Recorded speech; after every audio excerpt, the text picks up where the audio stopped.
পাবনার ভাঙ্গুড়া উপজেলায় সিসিডিবি কর্তৃক ৮টি গ্রাজুয়েট সমিতির ব্যবস্থাপনা কমিটির নিকট দায়িত্ব হস্তান্তর করা হয়েছে। উপজেলার পল্লী উন্নয়ন সভা কক্ষে আনুষ্ঠানিকভাবে এই সমিতি হস্তান্তর করা হয়। সিসিডিবি সিআরপির জালালপুর শাখার এরিয়া ম্যানেজার ডেনিস মারান্ডির সভাপতিত্বে এতে প্রধান অতিথি ছিলেন উপজেলা নির্বাহী অফিসার নাজমুন নাহার। বিশেষ অতিথি ছিলেন উপজেলা সমবায় কর্মকর্তা মোহাম্মদ মুজিবুর রহমান, ভারপ্রাপ্ত পৌর মেয়র মোহাম্মদ বরাত আলী, উপজেলা পল্লী উন্নয়ন অফিসার মোহাম্মদ মামুনুর রশিদ ও উপজেলা সমাজসেবা অফিসার মোহাম্মদ জাহিদুল ইসলাম সহ আরও অনেকে।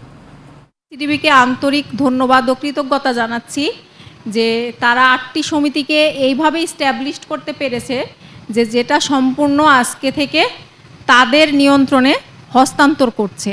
আপনারা কতটা শ্রম দিয়েছেন যে এই ১৭ বছরের ব্যবধানে এই মূলধন এখন আপনাদের কি অর্জন, এবং অর্জন না শুধু, এটা আপনাদের কি সামনে এগিয়ে যাওয়ার প্রেরণা।